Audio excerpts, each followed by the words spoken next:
মন। জীবনে যখনই কোনো বস্তু বা সুখ স্বাচ্ছন্দ্য অধিক মাত্রায় আপনার কাছে চলে আসে, তখন নিজেকে শ্রেষ্ঠ মনে করার একটা প্রবণতা দেখা যায়, যা হয় আত্মবিশ্বাসে পরিণত হয়, নয়তো অহংকারে। এবার আত্মবিশ্বাস আর অহংকারের মধ্যে অনেক বড় পার্থক্য রয়েছে। আমি এটা করতে পারি, আমি ওটাও করতে পারি, এ হলো আত্মবিশ্বাস। শুধুমাত্র আমি এটা করতে পারি, শুধুমাত্র আমি ওটাও করতে পারি, আমি হলাম সর্বশ্রেষ্ঠ, এটা হলো অহংকার। এবার এই অহংকার এর ধ্বনি অনেক দূর প্রবাহিত হয়, আর এর প্রহার সর্বপ্রথম আপনাকে বিপর্যস্ত করে। এবার এই অহংকার এর বিপরীত শব্দ হলো বিনয়, অর্থাৎ নিজের ঊর্ধ্বে উঠে অন্যের বিষয় ভাবনা চিন্তা করা, সংসারের বিষয় ভাবা। এই বিনয়ী হবার চেষ্টা করুন, একের থেকে অনেক হওয়ার চেষ্টা করুন এবং একসাথে থাকার চেষ্টা করুন। নিশ্চিত রূপেই আপনি বিকাশের কারণ হবেন। মত্ততা থেকে নিজেকে দূরে রাখুন, অহংকার থেকে নিজেকে দূরে রাখুন। এই মন প্রসন্ন হয়ে বলবে, রাধা রাধা। জীবনের প্রত্যেক মুহূর্ত আমাদের কিছু না কিছু শিক্ষা দেয়, নির্ভর করছে আমাদের দৃষ্টিভঙ্গির ওপর। যেমন নদী হলো আমার অত্যন্ত প্রিয়, নদীতে ভ্রমণ করতে আমার খুব ভালো লাগে। কি বলেন? নদীতে সবসময় নতুন কিছু থাকে, ও পুরনো কিছুই নিয়ে বসে থাকে না। সবসময় প্রবাহমান, কখনো থামে না। ততক্ষণ থামে না যতক্ষণ না সাগরে গিয়ে সমাহিত হচ্ছে। ঠিক এইভাবেই আমাদেরও উচিত নিজের জীবন অতিবাহিত করা, নদীর মতো। প্রত্যেক মুহূর্ত নতুন, তাই সেইভাবেই জীবন যাপন করুন। পুরনো কিছুই একত্রিত করে রাখবেন না, বিগত স্মৃতির মাঝে নিজেকে হারিয়ে ফেলবেন না। এই যে বর্তমান, এই যে মুহূর্ত, সেটাই হলো সর্বশ্রেষ্ঠ। এর মাঝেই জীবন যাপন করুন, নদীর মতো প্রবাহমান হতে শিখুন। আপনি শিখে গেলে তাহলে মনে রাখবেন, আমার আপনার মাঝে বিচরণ করতে বড়ই ভালো লাগবে। যে ব্যক্তি আনন্দের সাথে জীবনের প্রত্যেকটা মুহূর্ত অতিবাহিত করে, কোনো চিন্তা ছাড়াই প্রবাহমান হয়, কখনোই থামে না যতক্ষণ না মুক্তি লাভ করছেন, এমন ব্যক্তির মধ্যেই রাধাকৃষ্ণ বসবাস করেন। তাহলে আসুন আমার সাথে ভালোবেসে বলুন, রাধা রাধা। আপনি অবশ্যই কোনো গাছ দেখে থাকবেন যেখানে অনেক ফল রয়েছে। সেই গাছের ডালগুলি নিজে থেকেই নত হয়ে যায়। কেন? যাতে মানুষ, প্রাণী, এরা সকলে যাতে সেই ফল খুব সহজে গ্রহণ করতে পারেন। এটাই হলো প্রকৃতির শিক্ষা, এটাই হলো প্রকৃতির নিয়ম। মানুষেরও কিছুটা এরকমই হওয়া উচিত। যদি আপনি সাফল্যের চরম সীমায় পৌঁছে যান, অনেক বেশি ধন অর্জন করে ফেলেন, তখন মনে রাখবেন যে আপনি যেন অহংকারী না হয়ে পড়েন। বিনম্র থাকতে হবে, সেই ধনকে ব্যবহার করতে হবে উচিত কাজের জন্য। সেই ধনের দ্বারা সমাজের মঙ্গল করা উচিত, সকল মানুষকে সাহায্য করা উচিত যাদের ধনের অভাব আছে। যদি ধনী হওয়া সত্ত্বেও আপনি ধনের সদ্ব্যবহার এই সমাজের মঙ্গলের জন্য, তার ভালোর জন্য না করেন, যদি আপনি ধন দান না করেন, তাহলে এই ধন অহংকার রূপী বিষে পরিণত হয়ে আপনাকেই নাশ করবে। তাই ফলে ভরা গাছের মতো নত হয়ে থাকুন, বিনম্র হয়ে থাকুন, দান করুন, আর আমার সাথে ভালোবেসে বলুন, রাধা রাধা। মধু কারই না পছন্দ বলুন তো? অত্যন্ত সুস্বাদু হয় এই মধু, মিষ্টি খেতে হয় এবং তা শক্তিও প্রদান করে। এবং প্রত্যেকটি মিষ্টি পদার্থের মতোই এতেও খুব তাড়াতাড়ি পিঁপড়ে ধরে যায়। অন্যদিকে যদি নুনকে দেখি, তাহলে বছরের পর বছর রাখলেও এতে পিঁপড়ে ধরে না। এবার যদি কথা বলি বন্ধুত্বের, তাহলে বন্ধুত্ব নুনের মতো হওয়া উচিত, মধুর মতো নয়। যারা সামনে এলে শুধুমাত্র মধুর মধুর কথা বলবে, পরে এতে পিঁপড়ে ধরে যাবে, এটা নুনের মতো হওয়া উচিত। প্রকৃত বন্ধু হলো সে যে সময় এলে পরে আপনার সামনে আপনার প্রকৃত সত্য তুলে ধরবে, তা সে যতই কঠিন হোক না কেন। আপনার দোষ, আপনার অপগুণ, আপনার খামতি আপনাকে বলতে পারবে, যাতে আপনি সেগুলো শুনে মেনে নিয়ে তারপর নিজেকে শুধরোতে পারেন। এটাই হলো প্রকৃত বন্ধুত্ব। কখনো নিজের জীবনের আশেপাশে মন দিয়ে দেখবেন, অনেক সময় এমন মানুষ থাকেন, অনেক বন্ধু থাকেন যাদের দেখে আমাদের মনে হয় যে এনারা খুব কঠোর, এনাদের কথা খুব কটু। কিন্তু বেশিরভাগ এমন মানুষের মনটা যদি বুঝতে পারেন তাহলে দেখবেন তাতে কোনো মালিন্য নেই, এনাদের মন অত্যন্ত পবিত্র হয়। যদি আপনার জীবনেও এমন কোনো ব্যক্তি থেকে থাকে, এমন বন্ধু থাকে, তাহলে তাদের আগলে রাখুন আর আমার সাথে ভালোবেসে বলুন, রাধা রাধা। এই সংসারের সবথেকে বড় সত্যি হলো জন্ম এবং মৃত্যু, কিন্তু আরো বড় একটা সত্য আছে, মিত্র এবং শত্রু, যা আমাদের সকলের জীবনে থাকে। মিত্র সে যে আমাদের সঙ্গ দেয় এবং সংসারের সবথেকে উঁচু শিখরে আমাদের নিয়ে যায়, এবং শত্রু সে যে যে কোনো মুহূর্তে যে কোনো শিখর থেকে আমাদের নিচে ফেলে দিতে পারে। এবার বিচিত্র ব্যাপার হলো এটাই যে আমরা নিজেরাই এদের সাথে নিয়ে চলি, নিজেরাই এদের পালন করি। তা কি করে? প্রথমে বুঝুন এই মিত্র এবং শত্রু কারা। আপনার নিজের মন, আর কেউ নয়। এই মনই হলো মিত্র যখন তাতে ভারসাম্য বজায় থাকে, তা নিয়ন্ত্রিত থাকে, তা পবিত্র হয়। কিন্তু যদি এই মন অনিয়ন্ত্রিত হয়ে পড়ে, যদি আপনাকে সে নিয়ন্ত্রণ করতে শুরু করে, তখন সেই আপনার সবথেকে বড় শত্রু হয়। সেই জন্য এই মনের ওপর নিয়ন্ত্রণ রাখতে শিখুন, এতে ভারসাম্য বজায় রাখতে শিখুন। তাহলে আপনি এমন এক বন্ধুকে পাবেন যে আপনাকে এই সংসারের শিখরে পৌঁছে দেবে। আসুন আমার সাথে ভালোবেসে বলুন, রাধা রাধা। মুক্তোর এই মালা দেখতে কত সুন্দর হয়, তাই না? যিনি ধারণ করেন তাকেও এটা শীতলতা প্রদান করে, আর যে ব্যক্তি দেখে তার চোখও এই দৃশ্য দেখে শান্তি উপলব্ধি করে। কিন্তু ভাবুন, যদি এমন কিছু হয় যে সুতো দ্বারা এই মুক্তোর মালা তৈরি হয়েছে সেটা কেউ ছিঁড়ে দেয়, তাহলে এই মুক্তোর মালা ছিঁড়ে যাবে আর সমস্ত মুক্তো মাটিতে পড়ে যাবে, ছড়িয়ে পড়বে।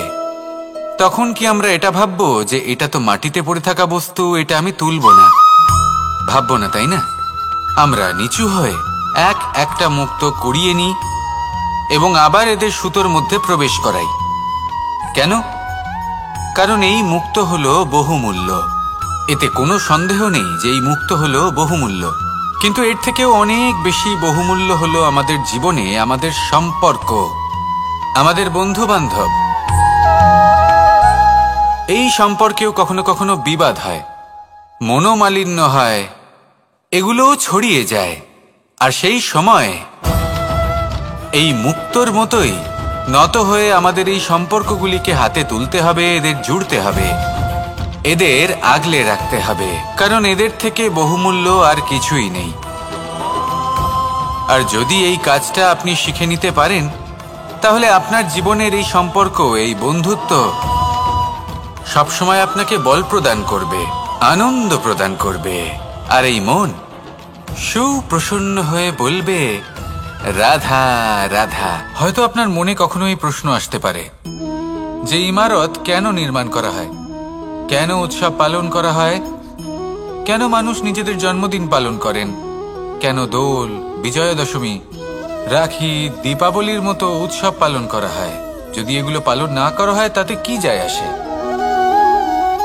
যদি এই দোল উৎসব পালন না করা হয় তাহলে কি এই সংসার ভুলে যাবে যে নারায়ণের প্রতি ভক্তির কারণে ভক্ত প্রহ্লাদকে অগ্নি স্পর্শও করতে পারেনি? যদি বিজয়া দশমী পালন না করা হয় তাহলে কি এই সংসার ভুলে যাবে যে এই দিনে শ্রীরাম রাবণকে বধ করেছিলেন? যদি আমরা দীপাবলির এই উৎসব পালন না করি তাহলে কি এই সংসার এটা ভুলে যাবে যে অযোধ্যাতে অমাবস্যার এমন এক রাত এসেছিল যে রাত্রে অযোধ্যা পূর্ণিমার থেকে বেশি উজ্জ্বল হয়ে উঠেছিল?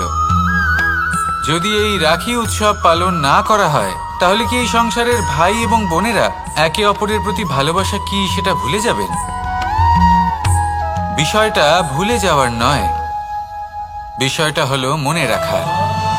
যখন জীবনে আমরা কোনো একটা স্থানে পৌঁছই, উপলব্ধিগুলোর উৎসব পালন করি, যাতে সেই মুহূর্তে আমরা সকলের মধ্যে আনন্দ ছড়াই এবং মানুষ সেই মুহূর্তটা মনে রাখেন। এই স্মৃতিগুলোই মানুষের মধ্যে বিশ্বাসের জন্ম দেয়। এই বিশ্বাস যে আগামী যেদিন আসছে তাতে আরো আনন্দের সম্ভাবনা রয়েছে। ভালোবাসার এই উৎসব, ভালোবাসার এই পার্বণ, এটা মানুষের মনে বিশ্বাসের জন্ম দেয় যে প্রত্যেক যুগে কেউ না কেউ এসেছে এবং পরবর্তীতেও আসবে। তাহলে আসুন আমরা ডুবে যাই আমার লীলার এই প্রেম যাত্রায় এবং ভালোবাসার এমন একটা উৎসব পালন করা যাক যা এই সংসার যুগ যুগ পর্যন্ত মনে রাখবে। তাহলে আসুন আর আমার সাথে ভালোবেসে বলুন, রাধা রাধা।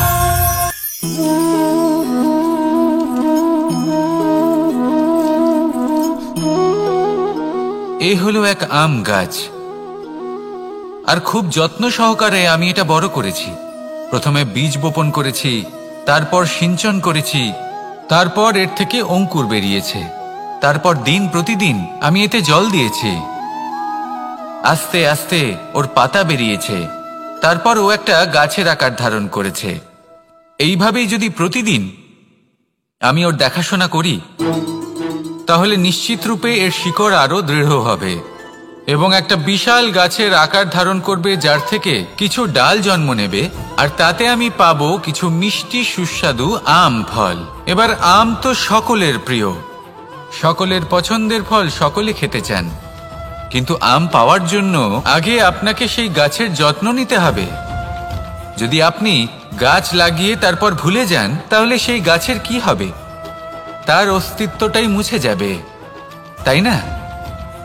আমাদের সম্পর্কগুলো কিছুটা এরকমই হয়। যদি সম্পর্ক জুড়ে আপনি ভুলে যান তাহলে তার অস্তিত্বই মুছে যাবে। তাই শুধুই সম্পর্ক গড়বেন না, তাকে পালনও করুন। নিশ্চিত রূপে আপনার এই সম্পর্করূপী বৃক্ষের ডালে আনন্দের মিষ্টি সুস্বাদু আম ফল নিশ্চয়ই পাওয়া যাবে। তাহলে প্রত্যেক দিন প্রত্যেক সম্পর্ক পালন করুন, তার থেকে আনন্দ লাভ করুন। এই মন ভালোবেসে বলবে, রাধা রাধা। কোনো এক বস্ত্রে যদি ছোট্ট একটা ছিদ্র উৎপন্ন হয়, আর যদি আমরা তার দিকে নজর না দিই, তাহলে সময়ের সাথে সমগ্র বস্ত্র ছিঁড়ে যায় আর কোনো কাজে আসে না। যদি কোনো একটা নৌকাতে ছোট্ট একটা ছিদ্র উৎপন্ন হয়, তাহলে সময়ের সাথে পুরো নৌকাই জলে ডুবে যায়। লক্ষ্যের দিকে অগ্রসর হওয়ার সময় একটা ছোট্ট ভুল আপনি যদি করে ফেলেন, তাহলে আপনাকে তা লক্ষ্যের থেকে দূরে করে দিতে পারে। এমনটা এই সম্পর্কের সাথেও হয়ে থাকে। কোনো একটা ছোট্ট কথা, একটা ছোট্ট মনোমালিন্য যদি সম্পর্কে আসে এবং সেটা না মেটানো হয়, তাহলে সেই সমগ্র সম্পর্কটা, অনেক বড় বড় সম্পর্ক ভেঙে যেতে পারে। যদি আপনার সম্পর্কে ছোট্ট একটা ছিদ্র উৎপন্ন হয়, তাহলে প্রেমের সূচ আর স্নেহের সুতো দ্বারা সেলাই করে ফেলুন, যাতে আপনার এই সম্পর্ক অটুট থাকে এবং প্রেম দ্বারা পরিপূর্ণ থাকে। আসুন আমার সাথে ভালোবেসে বলুন, রাধা রাধা। দু রকমের প্রাকৃতিক বেগ থাকে। প্রথম হলো বর্ষা। যখন এর বর্ষণ হয় তখন মাটিকে শীতল করে নতুন ফসল ফলায়। আর দ্বিতীয় হয় পবন, যা আমাদের সর্বদা শ্বাসবায়ু প্রদান করে। অশান্ত এই মনকে শান্তি প্রদান করে, এই ক্লান্ত শরীরে স্ফূর্তি প্রদান করে। আমাদের জীবনে যত আবেগ আছে তা হয় বর্ষার মতো হওয়া উচিত, নয় হওয়া উচিত পবনের মতো। ক্রোধ, মতভেদ, বিবাদ, এগুলো হওয়া উচিত বর্ষার মতো। অর্থাৎ কিছু সময় পরে যেন এরা নিজে থেকেই ছিন্ন ভিন্ন হয়ে চলে যায়। আর যদি পবনের মতো কোনো আবেগ থাকা উচিত, তা হলো প্রেম, যা সর্বদা শ্বাসবায়ু প্রদান করে, সবসময় সাথে থাকে। একে আমরা অনুভব করতে পারি না, কিন্তু এ আমাদের অনুভব করার জন্য প্রাণবায়ু প্রদান করে। আর যখন চক্রবাতের মতো সে ভয়ঙ্কর হয়ে ওঠে, তখন সমগ্র সংসার বদলে দেয়। এর সারমর্ম একটাই, শক্তি। মতভেদ, ক্রোধ, বিবাদের মধ্যে নেই। শক্তি যদি থাকে, তা আছে প্রেমের মধ্যে। তাই এই প্রেমকে মনের মধ্যে রাখুন আর আমার সাথে বলুন, রাধা রাধা। জীবনে দুই ধরনের আবেগ রয়েছে যার কোনো মূল্য নেই। আমার কথার অর্থ এটা নয় যে এদের কোনো গুরুত্ব নেই, গুরুত্ব যথেষ্টই রয়েছে, শুধু এদের জন্য আপনাকে কোনো মূল্য দিতে হয় না। প্রথম আবেগ হলো আনন্দ, প্রসন্নতা। এটা আপনি যে কোনো জায়গায় খুঁজে পেতে পারেন যদি আপনি খুঁজে পেতে চান। আপনি কোনো পুষ্পের সৌন্দর্য দেখে প্রসন্ন হতে পারেন। বায়ুর কারণে যখন একটি বৃক্ষ শিহরিত হয় সেটা দেখে আপনি প্রসন্ন হতে পারেন। একটা ছোট্ট শিশুর কলরব শুনেও আপনি প্রসন্ন হতে পারেন। একটা ক্রন্দনরত বালককে হাসিয়ে আপনি প্রসন্ন হতে পারেন। সবকিছু আপনার উপর নির্ভরশীল। সেখানে আরেকটি আবেগ হলো দুশ্চিন্তা। মানুষ বড়ই দুশ্চিন্তা করতে থাকে। আজ আমি এই কাজ করেছি, সেই বিষয়ে চিন্তা। আজ আমি এই কাজ করতে পারিনি, সেই বিষয়ে চিন্তা। কাল আমাকে এই কাজ করতে হবে, সেই নিয়ে চিন্তা। আমি কি সেই কাজটা করতে পারবো, সেই বিষয়েও দুশ্চিন্তা। চিন্তা সর্বত্র রয়েছে, যার জন্য মূল্য দিতে হয় না। যত চান আপনি একত্রিত করতে পারেন। একটা গুরুত্বপূর্ণ কথা মনে রাখবেন, প্রসন্নতা জীবনের একটা নতুন সূত্রপাত। সেখানে দুশ্চিন্তা হলো জীবনের চিতার সমান। এবার এই দুটি আবেগ হলো মূল্যহীন, দুটোই আপনার সামনে আছে। কোনটা চয়ন করবেন আপনি, দুশ্চিন্তা নাকি প্রসন্নতা? সিদ্ধান্ত আপনারই। আসুন আর আমার সাথে ভালোবেসে বলুন, রাধা রাধা। নন্দ বাবাও খেলার ছলে খুব বড় বড় শিক্ষা দিতেন। অনেকদিন আগেকার কথা, বাবা আমার জন্য একটা মানচিত্র নিয়ে এলেন। এটা ছিল জম্বু দ্বীপের মানচিত্র, ঠিক যেন একটা ধাঁধা, যা টুকরো টুকরো করে বিভিন্ন দিকে ছড়ানো, যেগুলোকে আমায় জুড়তে হতো। ব্যাস শুধু এটুকুই ছিল আমার কাজ। আমি বারবার প্রচেষ্টা করলাম, কিন্তু বারবার অসফলই রয়ে গেলাম। বাবা এটা দেখলেন এবং হাসলেন। বাবা বললেন, একটা কাজ করো, এই প্রত্যেকটি অংশকে উল্টে রাখো। আমিও উল্টে রাখলাম। তারপরে দেখলাম প্রত্যেক অংশে মানুষের শরীরের কোনো না কোনো অংশ চিহ্নিত। কোথাও হাত আছে, পা আছে, কোথাও মুখ আছে। বাবা বললেন যে এবার এটা জুড়তে চেষ্টা করো। আমিও জুড়ে দিলাম। মানুষের মানচিত্র পূর্ণ হলো। এবার বাবা বললেন, এটা উল্টে রাখো, মানচিত্র পূর্ণ আকার ধারণ করেছে। আমি বললাম, ঠিক আছে। আমি উল্টে রাখলাম, দেখলাম জম্বুদ্বীপের মানচিত্র পূর্ণ হয়েছে। বাবা বললেন, যদি দেশকে সফল করে তুলতে চাও, শক্তিশালী করতে চাও, স্থির বানাতে চাও, তাহলে সবার আগে দেশবাসীকে একত্রিত করতে শেখো। সকল সৈন্যগণ যখন একজোট হয়ে দাঁড়াবে, তখন দেশের শক্তি আরো বেড়ে যাবে। শুধু তাই নয়, বাবা বললেন, যদি ভালোবাসার সাথে জড়িয়ে পড়ো, তাহলে পরমাত্মাও তোমার সামনে এসে দেখা দেবেন। তাহলে এটাই করুন আর আমার সাথে ভালোবেসে বলুন, রাধা রাধা। এই সংসারের অন্তের, এর বিনাশের প্রারম্ভ কিভাবে হয়? কোনো যোগের মাধ্যমে, কোনো ভয়ানক অসুরের আগমনে, নাকি প্রকৃতির রাগের কারণে? না, এই সংসারের বিনাশের প্রারম্ভ হয় আমি থেকে। এই আমি, এই তুমি। এটা আমি করেছি, ওটা তুমি করেছো, এটা আমার, ওটা তোমার, আদি ইত্যাদি। এই ভাব যখন মনে বাসা বেঁধে নেয়, সর্বপ্রথম ঘর ভাগ হয়, তারপর বসতি, তারপর প্রাণ, আর তারপর দেশ, আর সবার শেষে সমস্ত সংসার ভাগ হয়ে যায়। আর এই ভাগ হয়ে যাওয়া শেষে মনোমালিন্যে পরিণত হয়। এখন এমত অবস্থায় কি করা যেতে পারে? কিভাবে বাঁচা যায় এই পরিস্থিতির থেকে? কিভাবে দূরে থাকা যায় এই বিনাশের থেকে? উত্তর সেই একটাই, করুণা। একে অপরের দরকারগুলি বুঝুন, একে অপরের সমস্যাগুলি বুঝুন, একে অপরের দুঃখের সাথী হয়ে দাঁড়ান, একে অপরের সুখের ভাগীদার হন। আর শেষে যখন এই আমি আমরাতে পরিণত হবে, তখন এই বিনাশ নিজে থেকেই দূরে চলে যাবে। তাহলে আমরাতে বিশ্বাস করতে শিখুন আর আমার সাথে ভালোবেসে বলুন, রাধা রাধা। এই মুদ্রা। এবারে ভাবুন, এটাই আমাদের জীবন। জীবনের সুখ আর দুঃখ, এই মুদ্রার, এই জীবনের দুটি দিক। কিন্তু যখনই আমরা ঈশ্বরের কাছে প্রার্থনা করি তখনই আমরা সুখ চাই, আর সেই সুখ আসেও। আর যখনই সেই সুখ আসে তখন ব্যক্তি সর্বপ্রথম তাকে ভুলে যায় যে দুঃখের সময় ওনার সাথে ছিলেন। আর এমত অবস্থায় উনি সাহায্য করেন না, উনি করেন উপকার। আর এই উপকারের বদলে মানুষের থেকে উনি নিজের জন্য শ্রদ্ধা চান।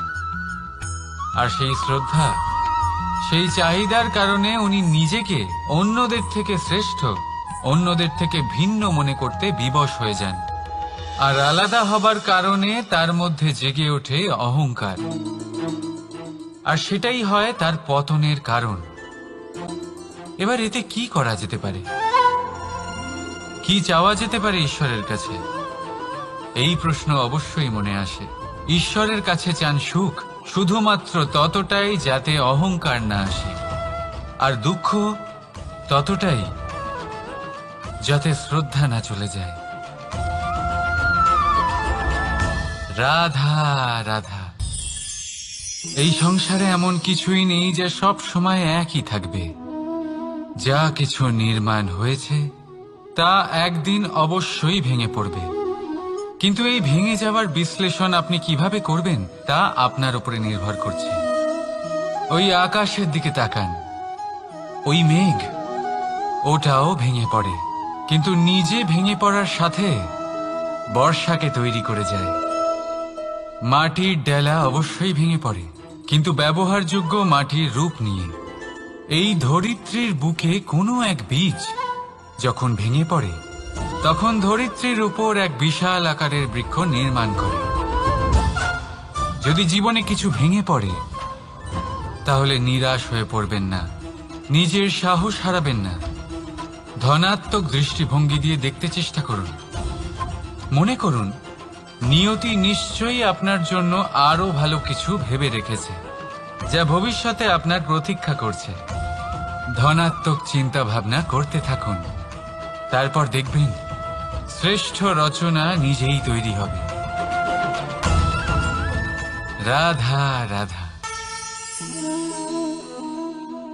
চলতে থাকা, থেমে যাওয়া, বিশ্রাম নেওয়া, তারপর দম নিয়ে পুনরায় দাঁড়িয়ে পড়া, আর তারপর আবার সেই পথ চলা।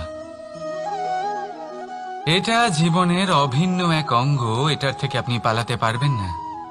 কিন্তু এই অঙ্গকে আপনি নিজের জীবনে কিভাবে প্রয়োগ করবেন, কিভাবে তাকে কাজে লাগাবেন, সেই সিদ্ধান্ত আপনাকে নিতে হবে।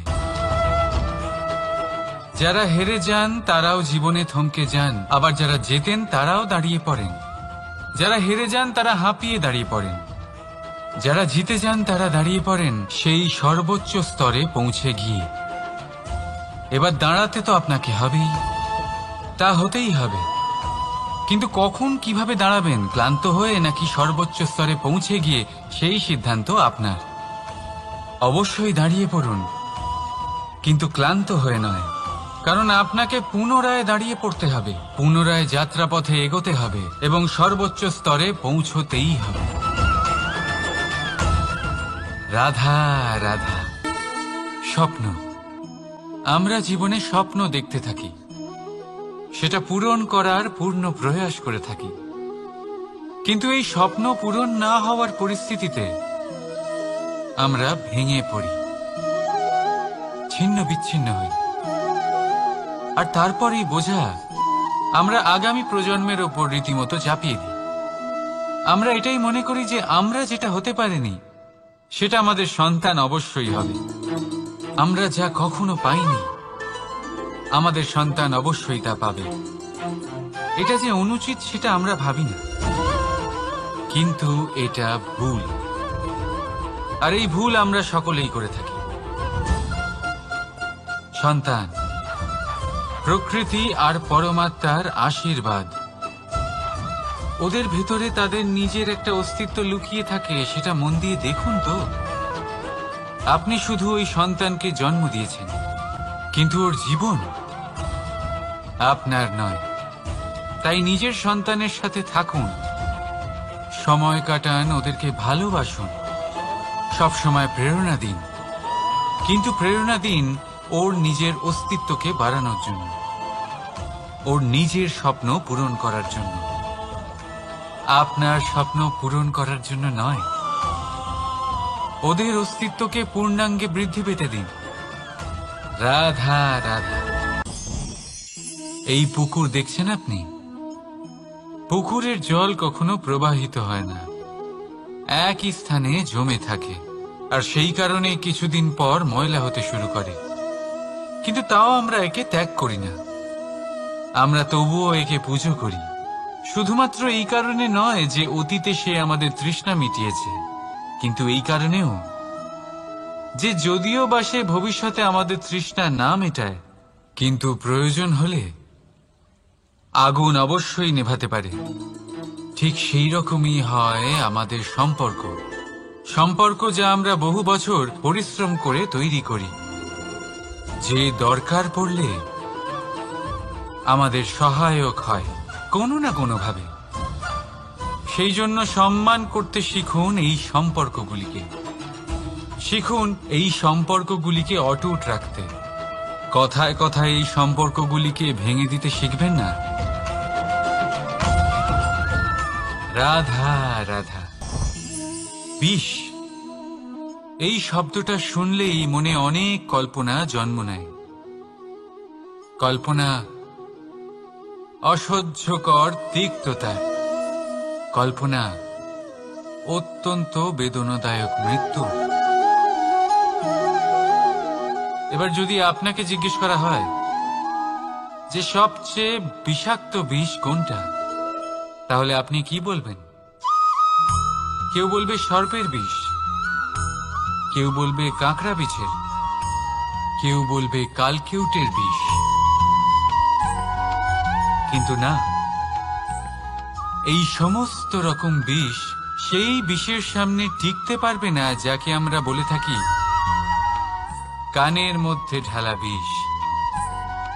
শুনতে অত্যন্ত মিষ্টি, কিন্তু তিক্ততায় অত্যন্ত বিষাক্ত। পেটের মধ্যে যাওয়া এই বিষ শুধুমাত্র একটি মানুষের মৃত্যুর কারণ হয়, কেবল একটি। কিন্তু কানের মধ্যে ঢালা এই বিষ একাধিক সম্পর্কের নাশ করতে পারে। আর এটাতে সেই ব্যক্তির ভুল নেই যে আপনার কানে বিষ ভরেছে, আপনি তাকে দোষ দিতে পারেন না। এখানে দোষ আপনার নিজের, যে এই বিষকে আপনি নিজের উপরে প্রভাব ফেলতে দিয়েছেন, এই বিষকে সুযোগ দিয়েছেন আপনার ক্ষতি করতে। এটা আপনার ভুল। সেই জন্য কুমন্ত্রণায় কখনো কান দেবেন না। আপনার মনে ভালোবাসার দৃঢ়তা জাগিয়ে তুলুন আর নষ্ট করে দিন এই সংসারের সমস্ত বিষের প্রভাবকে। রাধা রাধা।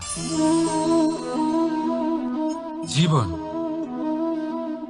আমাদের এই জীবন সুখ আর দুঃখ, এই দুইয়ের মিশ্রণ। এদের সংমিশ্রণই জীবনের ভারসাম্য বজায় রাখে। এখন এই সুখ, সুখ এমন এক বস্তু যাকে সবাই খুঁজে চলেছে। দুঃখ এমন এক অনুভূতি যা সবার কাছে আছে। আমাদের প্রত্যেকের জীবনে সুখ আর দুঃখ আসতে থাকবে আর যেতেও থাকবে, এটা অবশ্যই জীবনে থাকবে। কিন্তু সফলতা, এটা সবার জীবনে আসে না। কেন? কারণ এই সফলতা সুখ আর দুঃখের দ্বারা প্রাপ্ত হয় না। সফলতা প্রাপ্ত হয় নিজের উপরে বিশ্বাস করতে থাকলে। আকাশের ওই সূর্যকে দেখুন, সূর্যের বিশ্বাস আছে নিজের উপর যে সে সমস্ত জগৎকে আলোকিত করতে পারবে, নিজের প্রথম রশ্মি দিয়ে অন্ধকারকে দূর করতে পারবে। সূর্য এই বিশ্বাস নিয়েই আসে, আর কিছুক্ষণের মধ্যেই সমস্ত সংসার থেকে অন্ধকারকে বিনাশ করে ফেলে সে। তাহলে মনে রাখবেন, এই সুখের আভাস, এই দুঃখের অনুভূতি আসতেও থাকবে আর যেতেও থাকবে।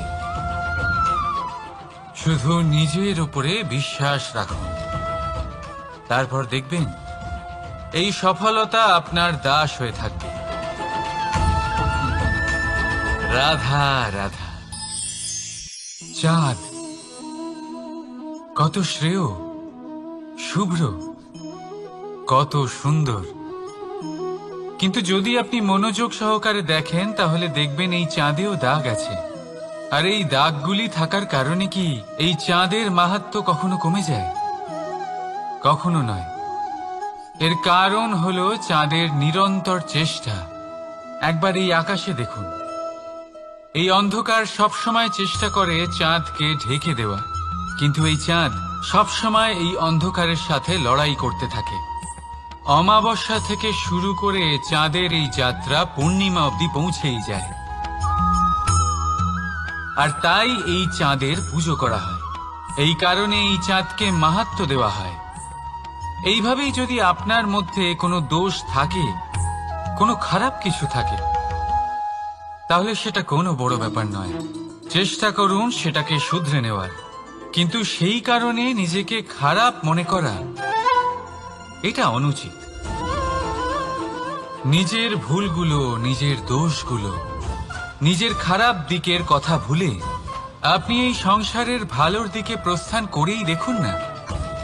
আপনি দেখবেন আপনার অন্তরের তেজ ঠিকরে বেরোচ্ছে। রাধা রাধা। এই পিঁপড়েদের দেখছেন আপনি? সবাই একই রকমের। এদের মধ্যে তফাৎ খুঁজে বার করা অসম্ভব। মনে হয় যেন ওদের আলাদা আলাদা অস্তিত্বই নেই। কিন্তু যদি আপনি মন দিয়ে দেখেন তাহলে দেখবেন প্রতিটা পিঁপড়ের আলাদা কাজ নির্ধারিত, তাদের আলাদা অস্তিত্ব আছে। কেউ বাড়ি বানানোর জন্য মাটি সংগ্রহ করতে পটু, কেউ ঢিপি বানাতে পটু, কেউ খাবার খোঁজায় পটু, আবার কেউ সেই খাবার আনায় পটু। ঠিক সেরকমই হয় মানুষেরা। মনে হতেই পারে সবাই একই রকম, কিন্তু প্রতিটা মানুষের ব্যক্তিত্ব, প্রতিটা মানুষের অস্তিত্ব ভিন্ন হয়। আর সত্যি কথা বলতে কি, প্রতিটা মানুষের ভিন্নতাই আমাদের প্রগতির দিকে নিয়ে যায়। ভাবুন, যদি আপনাকে কারোর সাথে হাত মিলিয়ে চলতে হয়, তাহলে আপনাকে আপনার সোজা হাত তার উল্টো হাতে ধরে এগোতে হবে। এটাই সৃষ্টিকর্তার সৃষ্টির নিয়ম। ভিন্নতা, এই ভিন্নতাকে আশীর্বাদ ভেবে চলুন, এতে কোনো খারাপ নেই। রাধা রাধা। দাদা আমাকে বহুবার জিজ্ঞেস করেন যে কানাই, তুমি রাধার সাথে এই সংসারকে প্রেম শেখাতে এসেছো, তাহলে কেন তুমি রাধাকে এত বিরক্ত করো? কেন ও তোমাকে বিরক্ত করে? কেন এই ঝগড়াঝাটি হয়? কেন এই টানাপোড়েন চলে? এবার এটার উত্তর আমি কিছুটা এইভাবে দিতে চাই। পিঁপড়ে সেই বাড়িতেই প্রবেশ করে যেখানে মধু উপস্থিত আছে। যদি আপনার বাড়িতে মধু থাকে, কোনো মিষ্টি জিনিস থাকে, মিষ্টত্ব থাকে, তাহলে পিঁপড়ে সেখানে অবশ্যই প্রবেশ করবে। ঠিক এইরকমই হয় আমাদের সম্পর্ক। এর মধ্যে ছোটখাটো ঝগড়াঝাটি, টানাপোড়েন, রাগ করা, মন ভাঙানো, এই সব তো চলতেই থাকে। বিশেষ করে সেই সম্পর্কগুলিতে যেখানে মিষ্টত্ব আছে। মনে রাখবেন, যেই সম্পর্কে কোনো খুনসুটি নেই, রাগ করা, মান ভাঙানো নেই, কোনো ছোটখাটো ঝগড়াঝাটি নেই, সেই সম্পর্ক শুধুমাত্র মস্তিষ্ক দিয়ে পালন করা হচ্ছে, মন থেকে নয়। তাই মন থেকে ভালোবাসতে শিখুন। আর এই ছোটখাটো ঝগড়াঝাটির, এই অম্ল মধুর খুনসুটির আনন্দ উপভোগ করুন, কারণ এতেও ভালোবাসা আছে। রাধা রাধা। এই পুস্তক বড়ই কাজের জিনিস।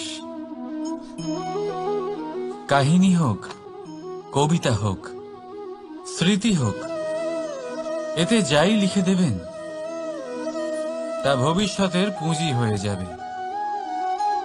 কিন্তু যদি কখনো এমন হয় যে এই পুস্তক ময়লা হয়ে যায়, বা যদি কোনো পাতায় আপনি ভুল করে কালি ফেলে দেন, বা কোনো বাক্য লিখতে গিয়ে আপনি ভুল করে ফেলেন, তাহলে আপনি কি করেন?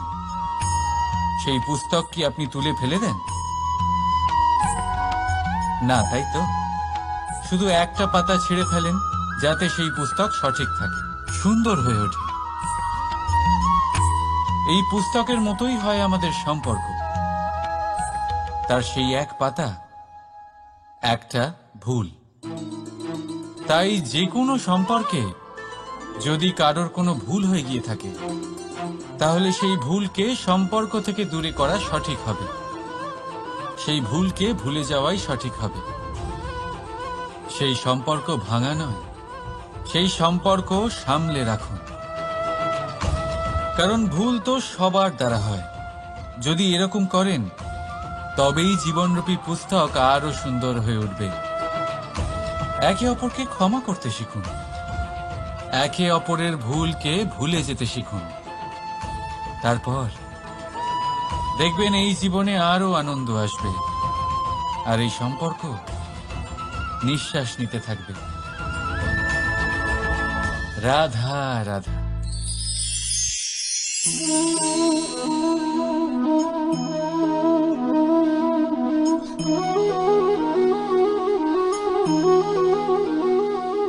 আমার এই ছায়া দেখতে পাচ্ছেন আপনি?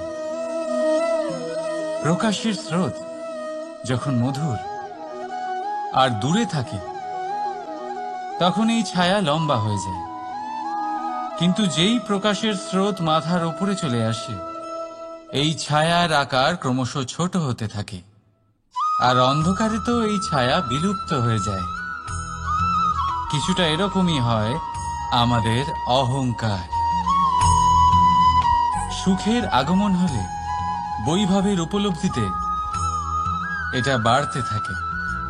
কিন্তু যেই সংকটের তাপ বেড়ে ওঠে, অহংকার ছোট হতে থাকে।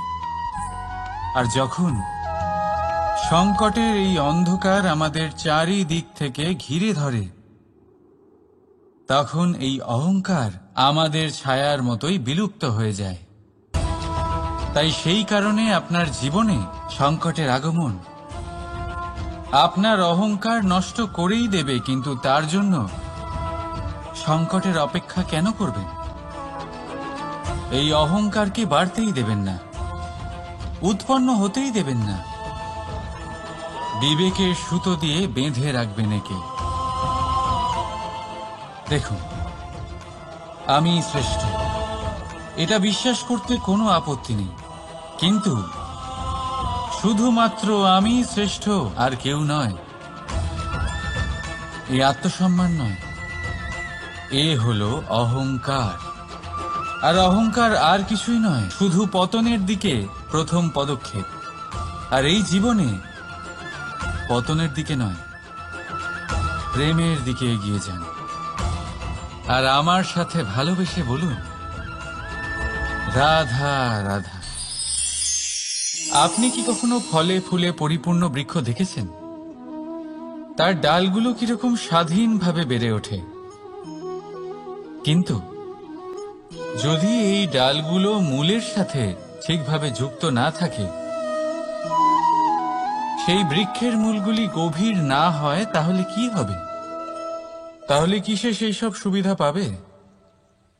কখনোই নয়। সেই বৃক্ষের ডাল পড়ে যাবে, সেই বৃক্ষ ভূমিষ্ঠ হয়ে যাবে। ঠিক সেইভাবেই চিন্তাভাবনার স্বাধীনতার আনন্দ আপনি তখনই আস্বাদন করবেন যখন আপনার শিক্ষা গভীর হবে। তাই স্বাধীন থাকুন দৃষ্টিভঙ্গিতে, কিন্তু যুক্ত থাকুন শিক্ষার সাথে। রাধা রাধা।